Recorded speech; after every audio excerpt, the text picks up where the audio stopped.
मोदी जी हर भाषण में कहते थे मैं ओबीसी हूँ, हर भाषण में। जाति जनगणना के बाद कहते हैं हिंदुस्तान में तो जाति नहीं है। अरे हिंदुस्तान में जात नहीं है तो आप कैसे ओबीसी हो गए? कि मोदी जी ये जाति जनगणना जो करा रहे ना, ये असली जाति जनगणना नहीं कराएंगे, कभी नहीं कराएंगे। क्योंकि जिस दिन इन्होंने जाति जनगणना, असली जाति जनगणना कर लिया, उस दिन इनकी राजनीति समाप्त हो जाएगी, खत्म हो जाएगी। ये नहीं कर सकते हैं। जिस दिन देश में सही जाति जनगणना हुआ, उस दिन एक्सरे छोड़ो एमआरआई जैसा हो जाएगा। आपको पता लग जाएगा भैया यहाँ क्या है, वहां क्या है, क्या जाति जनगणना होगा। आप जानते हो, क्योंकि मैं आपको सच्चाई दिखाना चाहता हूं, मैं आपको आपकी सच्चाई दिखाना चाहता हूं कि आपके साथ, आपके खिलाफ इस देश में किस प्रकार से काम किया जा रहा है। उनको सरेंडर करने की आदत है। मैं आरएसएस से लड़ता हूं, मैं गहरी बात बोल रहा हूं। इनकी हिस्ट्री है, ये 2 मिनट में चिट्ठी लिखना शुरू कर देते हैं। आजकल मॉडर्न जमाना है, ठीक है भैया, चिट्ठी नहीं लिखेंगे, आजकल व्हाट्सएप मार देंगे। ट्रंप साहब ने 11 बार बोला है, 11 बार कि मैंने नरेंद्र मोदी को सरेंडर करवा दिया। 11 बार बोला है पब्लिक में। नरेंद्र मोदी जी चू नहीं कर पा रहे हैं। नरेंद्र मोदी ये नहीं बोल पा रहे हैं कि ये जो ट्रंप है ये झूठ बोल रहा है, क्योंकि वो सच्चाई है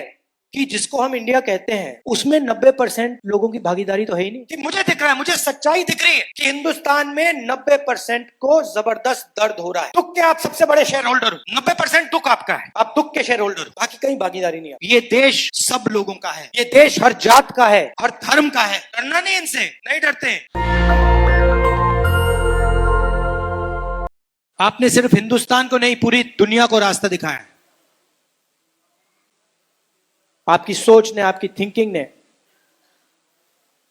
नालंदा में आपकी यूनिवर्सिटी हुआ करती थी, पूरी दुनिया से लोग यहां आते थे, और आज बिहार से हर प्रदेश में, पूरी दुनिया में आपके लोग जाते हैं, क्योंकि यहां पे रोजगार नहीं।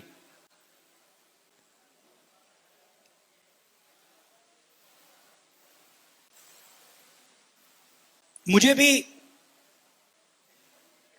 सत्य में इंटरेस्ट है।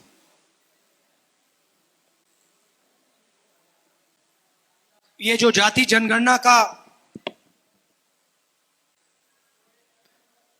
कि जो सोच है, ये मुझे काफी टाइम लगा इस बात को गहराई से समझने के लिए।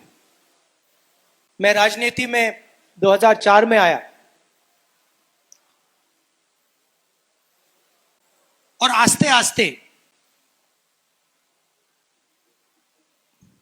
एक प्रकार से मेरे परदादा ने डिस्कवरी ऑफ इंडिया किताब लिखी थी ना, तो मेरी भी डिस्कवरी ऑफ इंडिया हुई। और डिस्कवरी ऑफ इंडिया में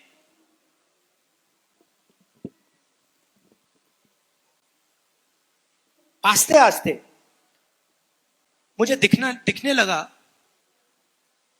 कि जिसको हम इंडिया कहते हैं उसमें 90% लोगों की भागीदारी तो है ही नहीं, कहीं नहीं है। कोई भी सेक्टर देख लो आप, यहां पे अति पिछड़ा वर्ग की बात हो रही है, दलितों की बात हो रही है, पिछड़ों की बात हो रही है। अब 90% जो हमारी आबादी है, आप मुझे बताओ कौन से सेक्टर में आप लोग हो? आप कॉर्पोरेट सेक्टर में हो? 500 सबसे बड़ी कंपनियां हैं, लाखों करोड़ रुपए उनका कर्जा माफ होता है। धड़ाधड़ इंफ्रास्ट्रक्चर के प्रोजेक्ट्स मिलते हैं। बजट में कानून बनाकर, एक कानून बदल के उनको, उनके बिजनेस को हजारों करोड़ मिलते हैं। मुझे आप 500 में से एक दलित, ओबीसी, अति पिछड़ा, आदिवासी सीईओ का नाम बता दो। एक भी नहीं है।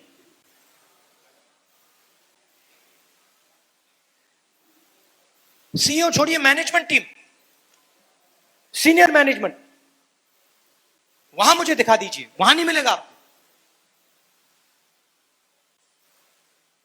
पहले सरकारी अस्पताल होते थे, अब प्राइवेट अस्पताल है। पहले सरकार आपका इलाज करवाती थी, अब आपको इलाज करवाने के लिए लाखों रुपए देने पड़ते हैं। प्राइवेट अस्पतालों को सरकार जमीन देती है। किसकी जमीन देती है? आपकी जमीन देती है। प्राइवेट अस्पतालों के मालिकों की लिस्ट निकालो, डॉक्टरों की लिस्ट निकालो, और मुझे आदिवासी नाम, अति पिछड़ा नाम, दलित नाम, पिछड़ा नाम दिखा दो वहां पे।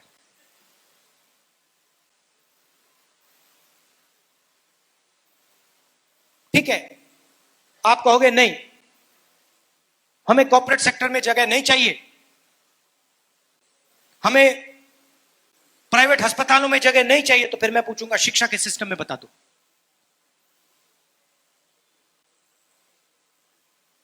सारे के सारे school, university, college privatise,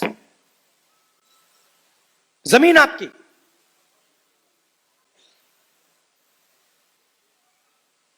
private colleges के मालिक की लिस्ट निकालो, दिखाओ मुझे कहां है 90%। यही बात जुडिशरी में। ब्यूरोक्रेसी की आप जानते हो, रिजर्वेशन है, मगर ब्यूरोक्रेसी में आपके जो लोग हैं वो पीछे बैठे रहते हैं बंद कमरों में। जहां पैसे डिस्ट्रीब्यूशन की बात आती है, बजट की बात आती है, पिछले साल मैंने बताया था,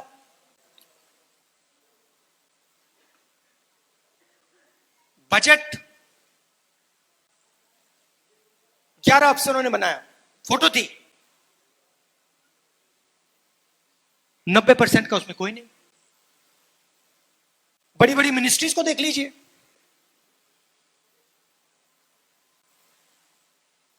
नब्बे में से 3 secretary to government of India पिछड़ा अति पिछड़ा वर्ग के। 90 में से 3, आपकी आबादी कम से कम 55%, 90 में से 3, और वो भी 3 छोटे छोटे विभागों में, जहां धन जाता है, फाइनेंस, डिफेंस, उधर कोई नहीं। और वही हालत आदिवासियों की, दलितों की। मजदूरों की लिस्ट निकालो, मनरेगा की लिस्ट निकालो, ऊबर ड्राइवर्स की लिस्ट निकालो, वहां पे सिर्फ आपको ओबीसी, दलित, अति पिछड़ा, ये लोग मिलेंगे। अब 2 हिंदुस्तान बन रहे हैं, ठीक है, अगर 2 हिंदुस्तान में 50%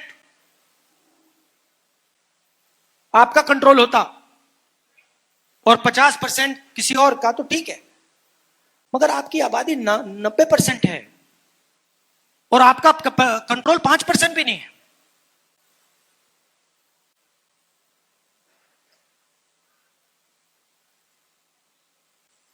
और जब मैं कहता हूं कि हमें पता लगाना है, मैंने कोई पॉलिसी प्रिस्क्रिप्शन आज तक नहीं दी है। मैंने आज तक यह नहीं कहा है कि भाई जाति जनगणना के बाद हम क्या एक्शन लेंगे, मैंने आज तक नहीं बोला है। मैं सिर्फ यह बोल रहा हूं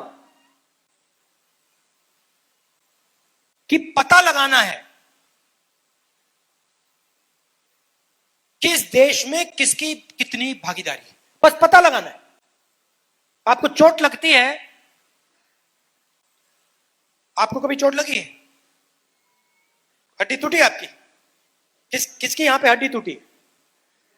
जब आपकी हड्डी टूटी, को पैर टूटा था, हाथ टूटा था, पैर टूटा था, पहली चीज आप डॉक्टर के पास गए, आपने क्या बोला? डॉक्टर ने आपको क्या बोला? एक्सरे कराना है। अगर आप कहते कि भैया मैं नहीं कराऊंगा, तो डॉक्टर आपके बारे में क्या बोलता? और अगर आपको कहता, आप चाहते भैया डॉक्टर मुझे एक्सरे कराना है, और डॉक्टर कहता मैं नहीं कराऊंगा, आप क्या बोलते? करवाना भाई, कैसे नहीं कराओगे, मेरा तो हाथ टूटा है, पैर टूटा है। मैं सिर्फ ये कह रहा हूं कि मुझे दिख रहा है, मुझे सच्चाई दिख रही है कि हिंदुस्तान में 90% को जबरदस्त दर्द हो रहा है, और ये 90% कहीं नहीं दिख रहा मुझे।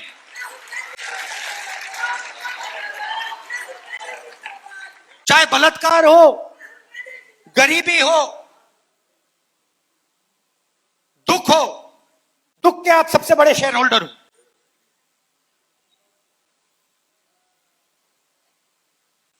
नब्बे % दुख आपका है,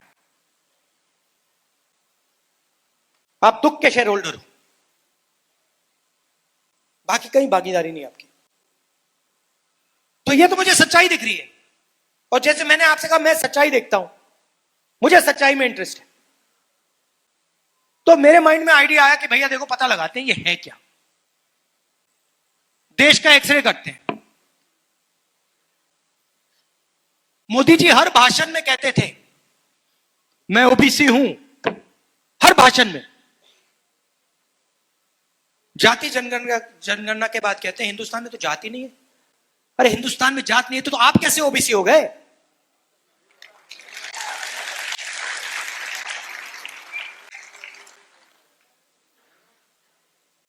तो मेरा लक्ष्य है और आप सबका लक्ष्य है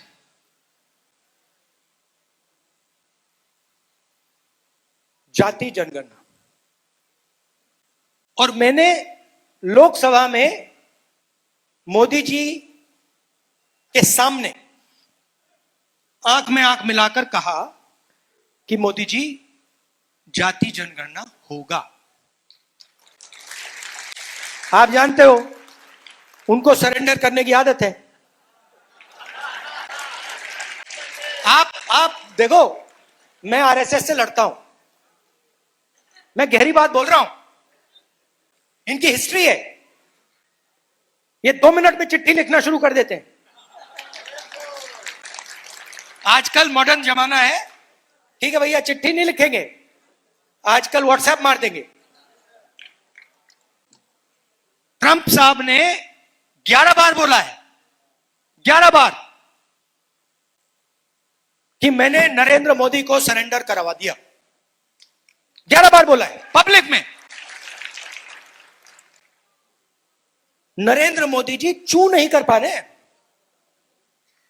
नरेंद्र मोदी ये नहीं बोल पा रहे हैं कि ये जो ट्रंप है ये झूठ बोल रहा है, क्योंकि वो सच्चाई है। और मुझे मालूम था कि जिस दिन हमने थोड़ा सा दबाव डाल दिया उस दिन एकदम सरेंडर कर जाएंगे। मगर आप गलतफहमी में मत रहिए, ये जाति जनगणना जो करा रहे ना, ये असली जाति जनगणना नहीं कराएंगे, कभी नहीं कराएंगे। क्योंकि जिस दिन इन्होंने जाति जनगणना, असली जाति जनगणना कर लिया, उस दिन इनकी राजनीति समाप्त हो जाएगी, खत्म हो जाएगी। ये नहीं कर सकते हैं। जाति जनगणना के 2 तरीके हैं, एक बीजेपी का मॉडल, एक तेलंगाना का मॉडल। इसमें मैं आपको फर्क समझाना चाहता हूं। बीजेपी के मॉडल में बंद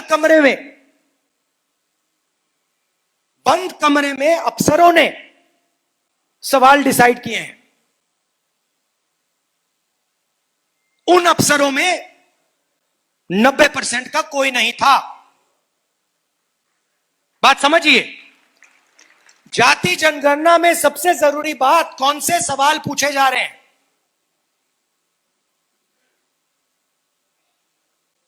तेलंगाना में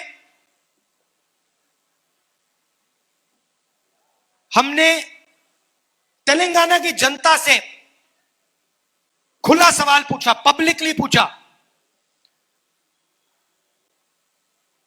दलित एसोसिएशन, उनके नेता, उनके पत्रकार, अति पिछड़ा एसोसिएशन, उनके लीडर, पिछड़ा वर्ग के एसोसिएशन, माइनॉरिटी एसोसिएशन, उनके लीडर, उनकी पब्लिक, आदिवासी, जनरल कास्ट, सबसे पूछा कि भैया देखिए हम जाति जनगणना करने जा रहे हैं, सर्वे करने जा रहे हैं, आप कौन से सवाल पूछवाना चाहते हो?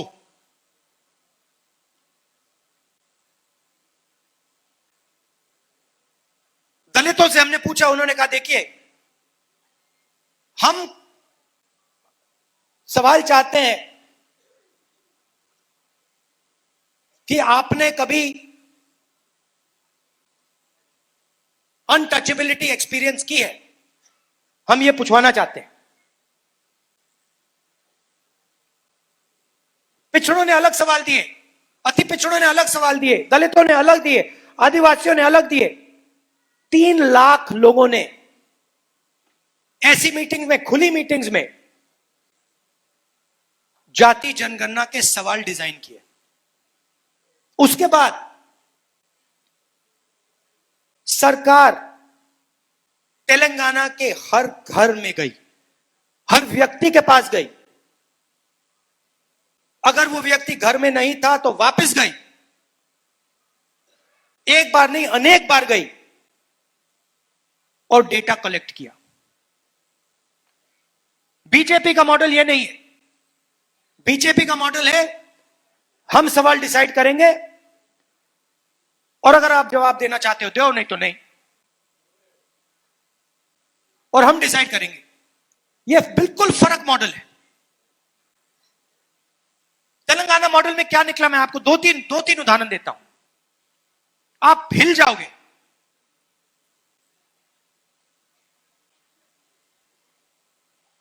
सरकारी कॉन्ट्रैक्ट्स देखे हमने।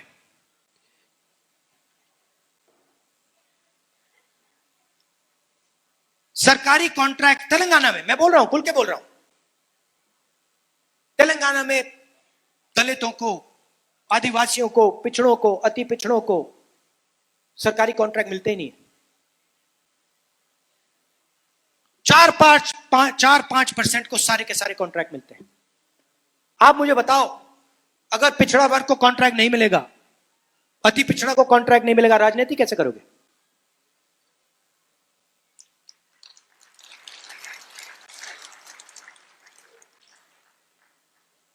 हमने उबर ड्राइवर्स की लिस्ट निकाली है जो डिलीवरी करते हैं। क्या करते हो? उबर ड्राइवर हूं। क्या करते हो? डिलीवरी करता हूं।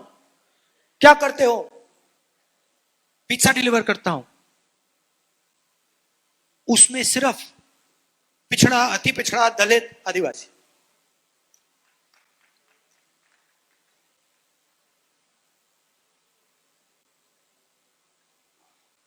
तो बिल्कुल क्लियर है, बिल्कुल साफ हो जाता है। जिस दिन देश में सही जाति जनगणना हुआ, उस दिन एक्सरे छोड़ो एमआरआई जैसा हो जाएगा। आपको पता लग जाएगा भैया यहां क्या है, वहां क्या है, क्या हो। और ये मैं आपको बोल रहा हूं, या तो बीजेपी सही जाति जनगणना करेगी, मुझे नहीं लगता करेगी। वो 27 में कह रहे करेंगे, मुझे नहीं लगता। मगर मैं आपको वायदा कर रहा हूं, बीजेपी करे ना करे, मैं तो पार्लियामेंट हाउस में, राज्यसभा में, लोकसभा में करवा के दूंगा। क्योंकि मैं आपको सच्चाई दिखाना चाहता हूं। मैं आपको आपकी सच्चाई दिखाना चाहता हूं कि आपके साथ, आपके खिलाफ इस देश में किस प्रकार से काम किया जा रहा है। आपके बच्चों के भविष्य के खिलाफ किस प्रकार काम किया जा रहा है। मैं आपको ये क्लैरिटी से दिखाना चाहता हूं। ये देखो, ये है आपकी सच्चाई। और ये मेरे लिए राजनीतिक लक्ष्य नहीं है भैया। ये मैं राजनीति के लिए नहीं कर रहा हूं, ये मैं अपने देश के लिए कर रहा हूं, सच्चाई के लिए कर रहा हूं। कॉन्स्टिट्यूशन में लिखा है, इसको या इस पर आक्रमण कर रहे हैं, इसको खत्म करने की कोशिश कर रहे हैं, इस कॉन्स्टिट्यूशन में लिखा है ये देश सब लोगों का है। ये देश हर जात का है, हर धर्म का है, महिलाओं का है, पुरुषों का है, विकलांगों का है, सबका है।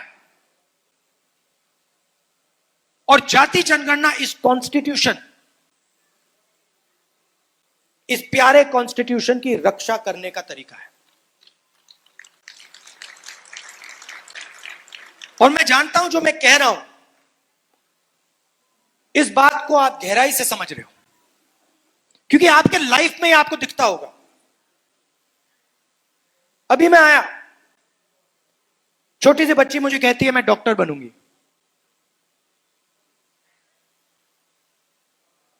मैं जानता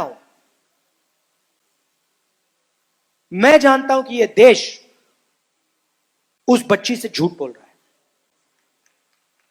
मैं जानता हूं क्योंकि वो अति पिछड़े वर्ग की है, वो डॉक्टर नहीं बनेगी, क्योंकि आप लोगों के लिए रास्ते बंद हैं।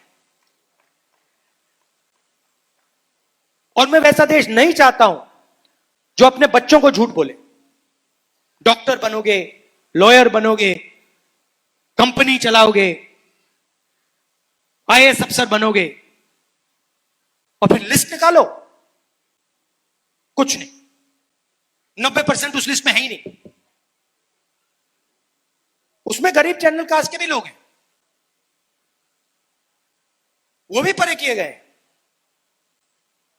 95% लोगों के लिए इस देश में कुछ नहीं है। पहले पब्लिक सेक्टर हुआ करता था, सारा का सारा प्राइवेटाइज कर दिया। अदानी, अंबानी, ये नाम आप जानते हो। पोर्ट, एयरपोर्ट, डिफेंस, जो भी इनको चाहिए, जितनी भी जमीन चाहिए, धारावी लेने की कोशिश कर रहे हैं।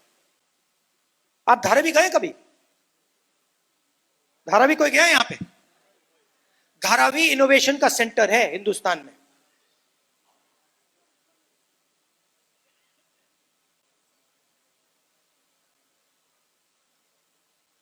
पूरी की पूरी जमीन ले जा रहा है,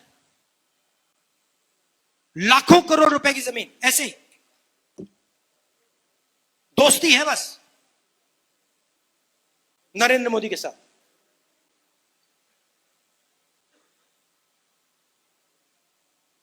लाखों लोगों को बर्बाद कर रहा है।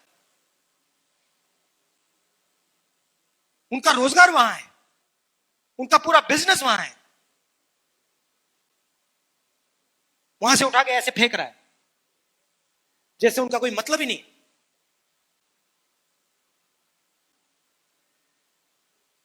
अपने आप को महाराजा सोचता है। हाँ, तो ये लड़ाई हो रही है। दूसरी बात, और उतनी ही जरूरी बात,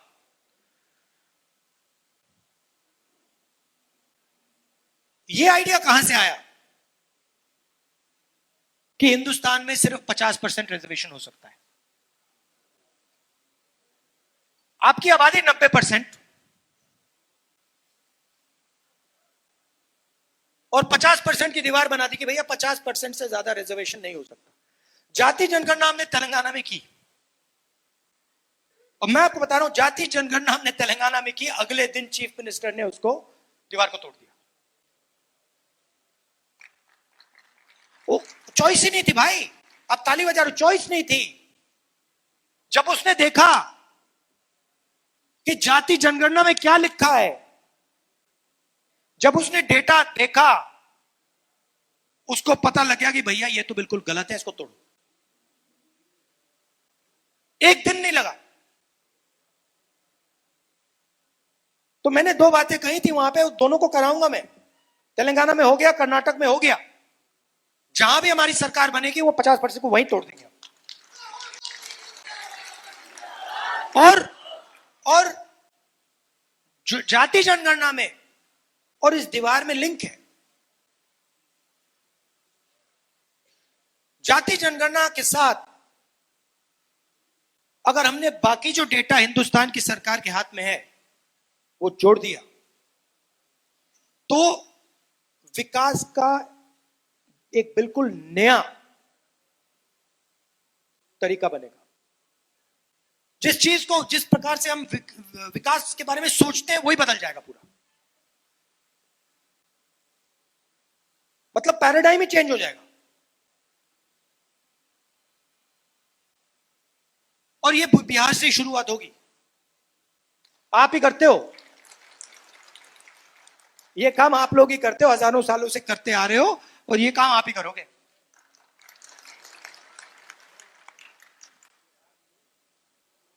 सही बात है ना? ये आपके अंदर है, डीएनए में है। आपके बिना ये नहीं बन सकता, आपकी सोच के बिना ये नहीं बन सकता हिंदुस्तान में। ये कहते हैं कि ये 1947 में किताब लिखी गई है। नहीं, ये हजारों साल पुरानी किताब है। ये इस किताब में हजारों साल पुरानी सोच है। अभी आपने बुद्ध भगवान की मुझे फोटो दी और मूर्ति दी, क्या उनकी सोच इसमें नहीं है? ये पूरी किताब उनकी सोच के बारे में है। उन्होंने 3000 साल पहले बात बोली थी। अंबेडकर जी, गांधी जी, नारायण गुरु, पेरियार, बसवन्ना, इन सबकी सोच इस किताब में है। और इसी सोच के लिए, इसी किताब के लिए हम लड़ रहे हैं। हजारों साल से आरएसएस की सोच, इस सोच को खत्म करने की कोशिश कर रही। ये पुरानी लड़ाई है। ये मत सोचिए कि ये बीजेपी और कांग्रेस के बीच में लड़ाई है। ये हजारों साल पुरानी लड़ाई चल रही है। हजारों साल पुरानी लड़ाई है ये बस उसका मॉडर्न रूप है। और आप जानते हो कि इस देश में कौन उस लड़ाई को जीतता है। हिस्ट्री देख लीजिए आप। बुद्ध भगवान का नाम लेते हैं, नारायण गुरु का नाम लेते हैं, गांधी जी, अंबेडकर जी, ये सब इसी विचार के लोग हैं। दूसरे साइड के नाम बता दो।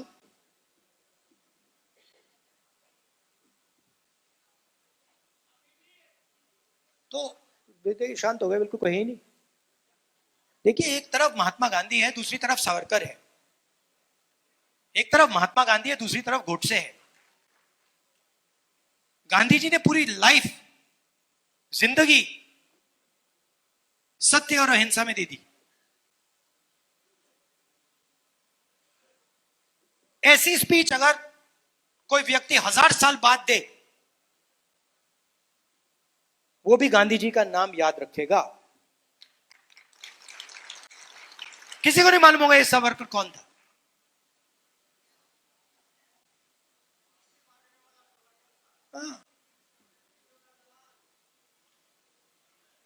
और वही फैशन तो वही है ना। ट्रंप साहब ने 11 बार ट्वीट किया, यहां पे सरेंडर हो गया। तो सोच तो वही है। डरना नहीं इनसे, नहीं डरते। हाँ, आप सबका बहुत बहुत धन्यवाद। नमस्कार, जय हिंद।